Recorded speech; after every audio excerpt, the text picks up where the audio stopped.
Perkembangan terkini daripada Datuk Seri Anwar Ibrahim dalam siri lawatannya di United Kingdom London. Dan terkini adalah Datuk Seri memberikan ucapan beliau bersama dengan Diaspura Malaysia di UK London.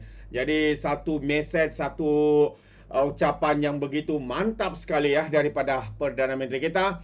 Jadi saya ingin membawakan anda untuk menonton bersama dengan saya untuk mendengar ya mesej yang disampaikan oleh Perdana Menteri kita, Datuk Seri Anwar Ibrahim. Mana-mana sejarah negara saya sering tekankan, tidak ada, bukan sering berlaku kesempatan untuk melakukan anjakan. Ya. Kita tidak menafikan jasa pemimpin-pemimpin dahulu meletakkan asas sama ada perpecahan kaum.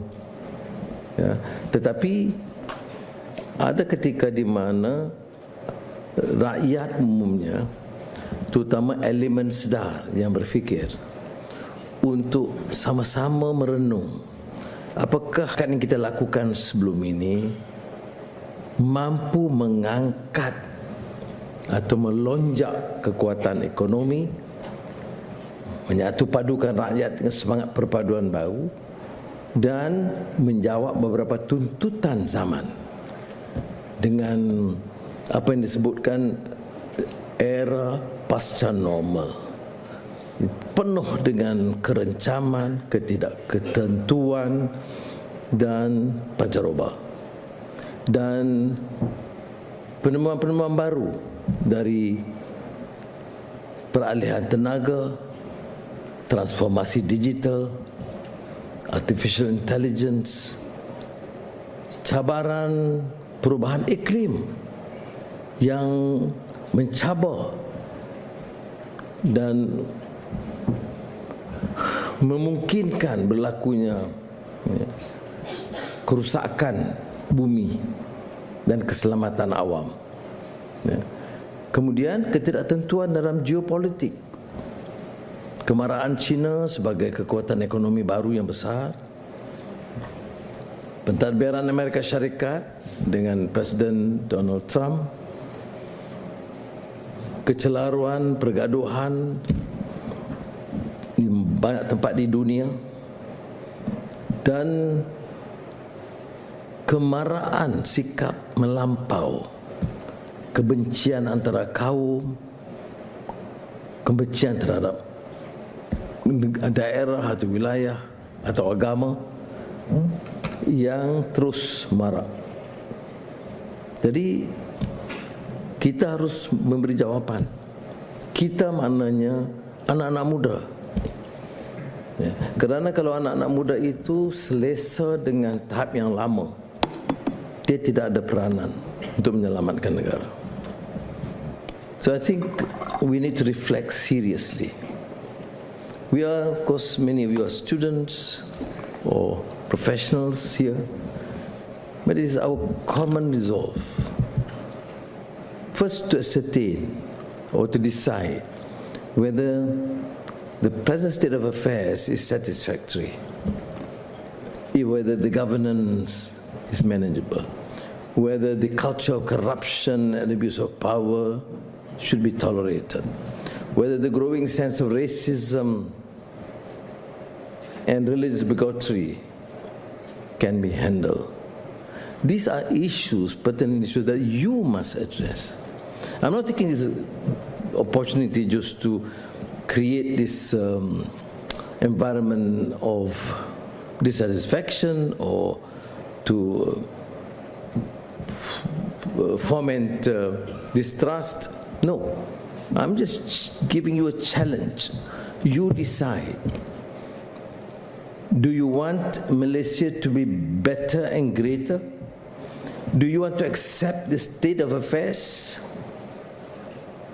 Or you think it is the right opportunity to embark on reform and change? That is why I think the formation of the government, Paduan Bandar government, is unique by itself. Because it's a coalition. On the say, of course, coalition can be out of opportunism, just need to survive or secure power, or coalition because we accept the dictates and the demands of our time, whether we should use the occasion to get together and save the country or continue with past enmity and battles. Some of you, my children, may not realize that I have been, from UMNO, but been fighting them for decades. Don't smile, so are they. But then it is the maturity, wisdom. You continue fighting. All right. You come together. On what grounds? Just to secure power, to enrich ourselves, to squander wealth from the country, to continue with endemic corruption, or to decide, yes, there have been excesses. There have been excesses in Malaysia. Financial scandals, abuse of power, tolerance of racist slurs, insults and abuse, be it pockets of poor in the urban areas or towards the minorities or towards the marginalized. Thank God, alhamdulillah, the leaders, and particularly of PH of course, Keadilan, DAP, and Amanah, and Barisan Nasional, but essentially UMNO, and of course with our partners in Sarawak, GPS, and Sabah, we say, look, let us come together based on fundamental principles. People seem to be cynical. They say, well, just to secure power, anything goes. No! We agreed on some fundamental principles. Certainly, constitutional guarantee is one. There's a consensus to say we support the constitutional guarantees. But we all agree, without exception, that things have to change. We must effect reform. We can't be talking about reform if we are not prepared to effect change in the manner we govern. Therefore, we start with governance, good governance. So it's not true if one should assume that it's just a coalition to maintain power at all costs. No. I'm not suggesting that this call for reform is only the Prime Minister. No. My colleagues are there as committed. Yeah. Because we all accept, we know that we are grappled with this issue of almost systemic corruption.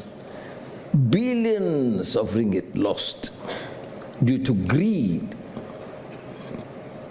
to the culture of plundering. And therefore, we said, okay, stop the excesses, have proper tender procedures, and alhamdulillah, we have been able to do that. Because without that, there will be trust deficit. You can say whatever you want, pious platitudes will not convince. That is why we start with this fundamental rule and principles of governance, of separation of powers. But people, I'm not assuming that everyone understands. And you look at this recent controversy by addendum, there's clearly some ignorance in this issue. You see, clarity in terms of power, authority, and the power and the discretion. For example, on the issue of pardon, it's purely the issue left to the rulers, not the Prime Minister. In the pardons board, the process, the authority is made clear, and the process is also made clear. So there are challenges, of course, because the level of understanding and sophistication varies. So my first point is, therefore, governance which include a strong resolve to fight corruption at all costs and save the country from the plunderers. Is it easy? No. It's not easy. I have often thought, those days I was in the opposition, particularly when I was young, like you. I said, look, we have leadership, staff, full resolve to fight the corrupt. No compromise. And not only is that a correct decision, but there will be total support because the vast majority hates corruption. Is that true? No. Inshallah, the majority does. But there's so many political leaders, MPs, opposition members, who suddenly start championing the corrupt. The people who had a position of power as Prime Minister, Finance Minister in the past, who are known to have amassed wealth, set up banks overseas and enrich themselves. When we ask them to declare assets, we've been questioned. Said, do I come back to appeal to the young? You decide. If you want this to continue, then let them go. I was asked just now by the Financial Times, the interview, just now. He said, like Mandela, have you forgiven? I said, yes. People who assaulted me to near death, have I forgiven? Yes. I didn't mention. In all my speeches, I've forgotten about it. I've been in prison back and forth 2.5 years. There's no issue. Yeah. Why? Because the national interest override your personal predicament. Yes, suffered. Not only me, Aziza, Nur Izzah's here, we all suffered. But we have to move on. I've discussed in the cabinet members here, Jawada, Zafrulada, Zamri, have I talked about that predicament? I joke about it, maybe, but never seriously taking up the old issues. But there's a difference. When you take billions from the public purse, it's not for me to forgive. It's not my money, not my father's money. It's the people's money. So my decision is, you take from the country and the people, you return the money to the people, no compromise. Like that, if you agree, fair.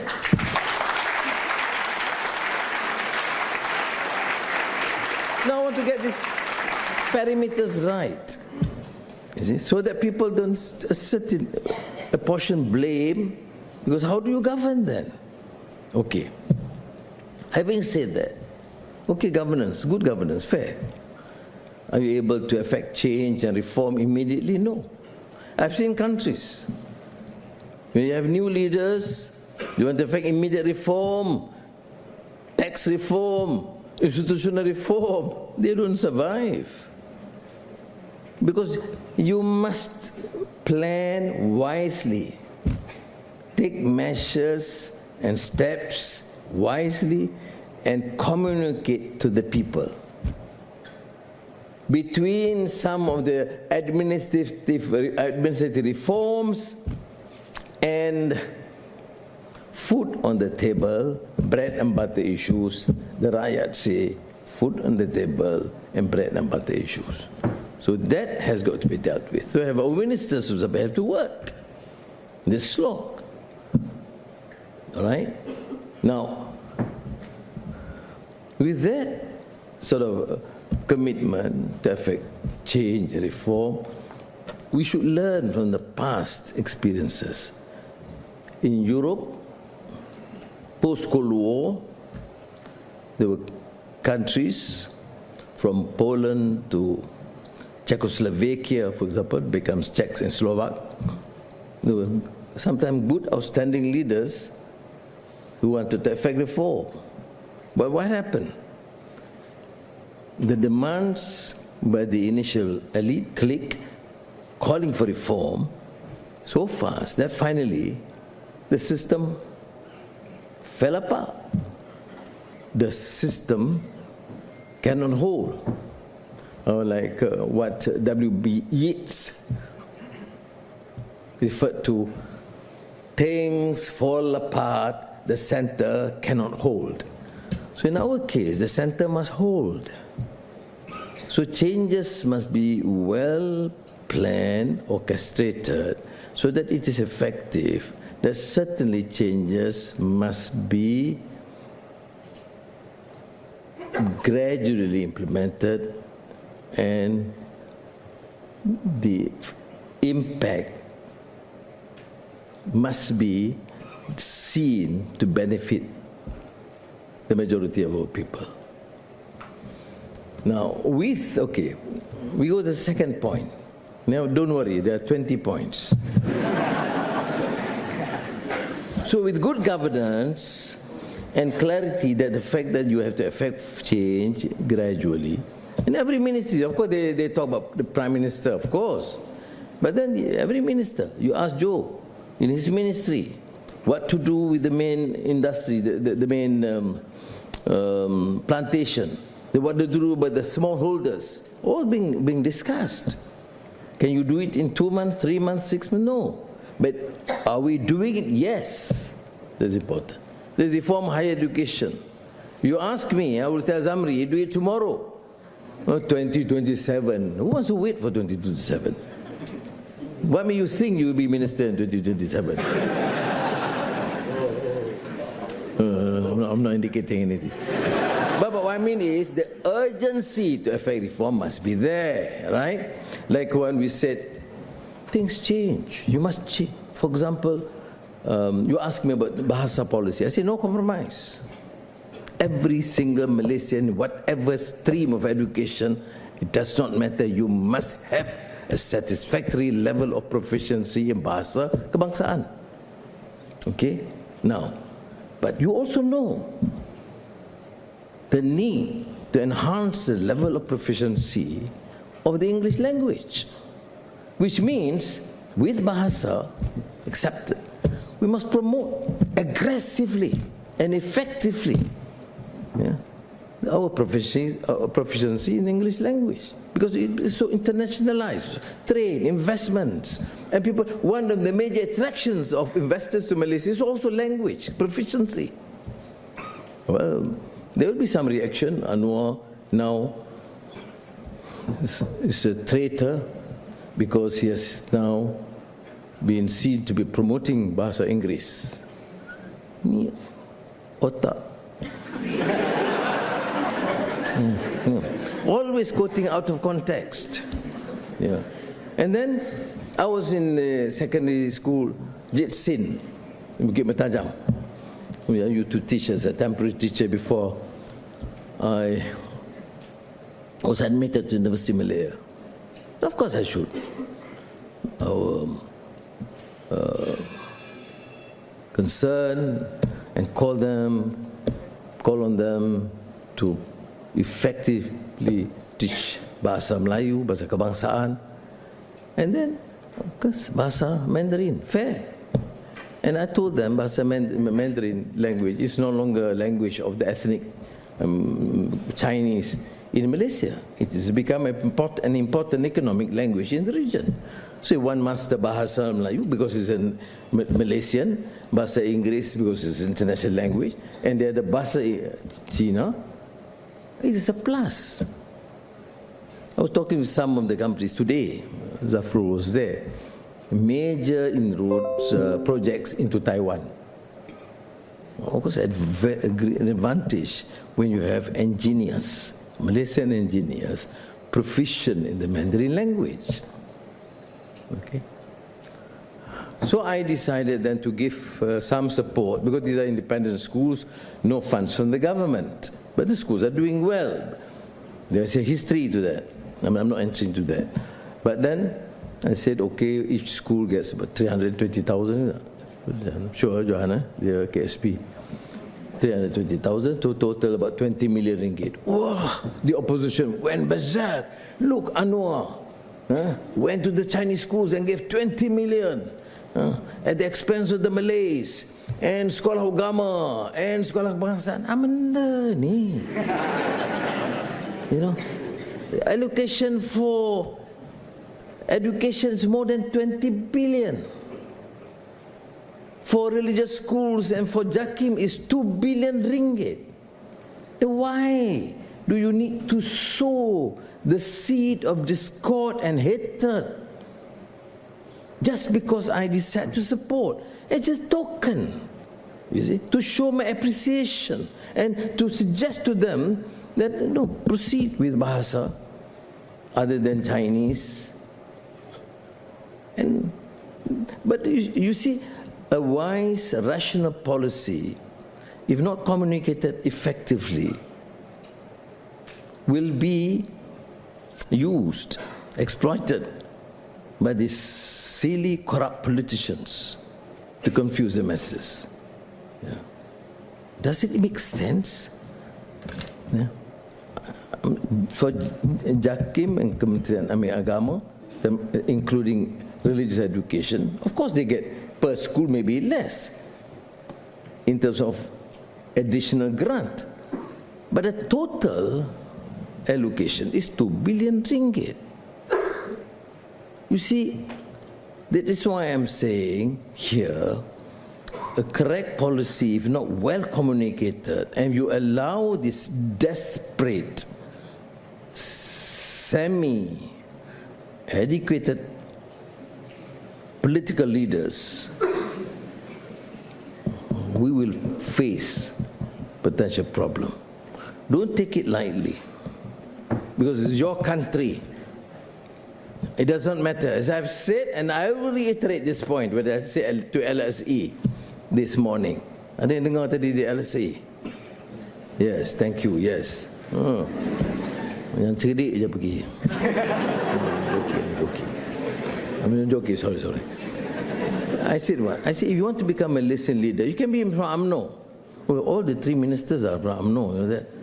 Oh my God. The only Kandila from Nuriza and Samsul Iskandar. But I'm comfortable, I don't have a problem. You see? Why? Because whether they're Kandila or UMNO, DAP or GPS, GRS, they subscribe to one policy and look at the national interests. I salute them for that. You see?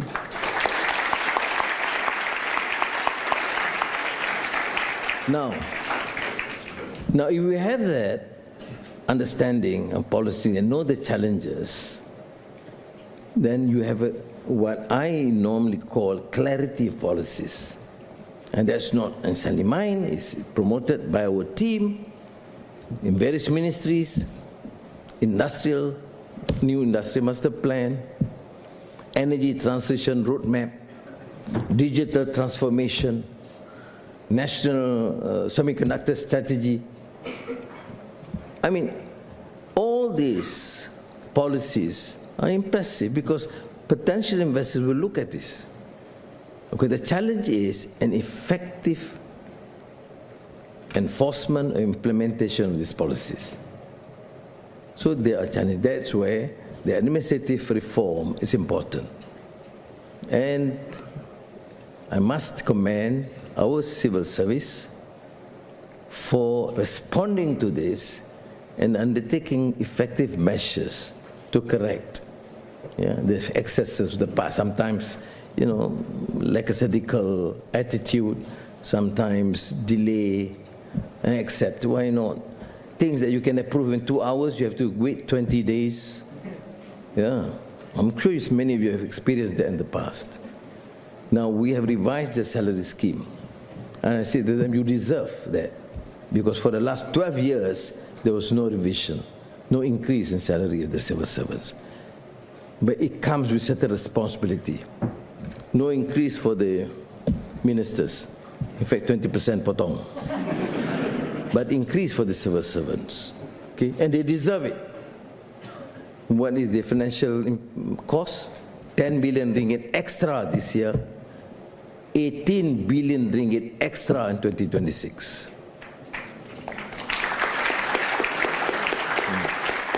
Thank you. You are clapping for your parents. But, so let them do it. We continue to monitor. Am I satisfied? Well, yes, in some ways. But I am rather impatient because I also see some issues and problems. I fail to understand if one have to wait for 3 hours to go to JPJ or immigration, whatever. No excuse, all right? And this is what reform is all about. That's clarity, policies, and implementation. Now, you have to deal with these issues, okay? We are appealing to you. You are the future, and the challenges in this post-normal times, what's termed as simultaneity, coming at the same time. You have to have a level proficiency of Bahasa and English and Mandarin for some of you, and then you have digital, and you have AI, and you have to be aware of climate challenge, and so all these things have to be grappled with. Therefore, the educational standards have to then respond fast and effectively. So, please bear with us, do whatever you can to improve and support this agenda.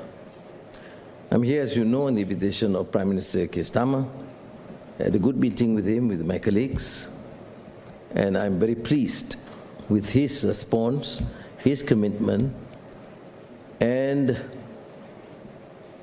I can see that he is taking this sort of relationship between Malaysia and Singapore, Malaysia and UK seriously, and they have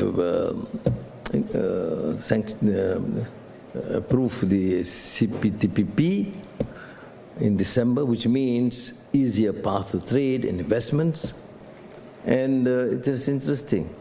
After that meeting, next month they're sending the Minister for Development, the following month the Minister of Investment to Minister of Indo-Pacific to Malaysia. See? Which means we are hoping after this visit a sort of enhanced bilateral relations in a comprehensive and strategic manner. And they would of course benefit our students here, and some of the issues that you have raised, your concerns, hopefully, inshallah, we can help resolve them.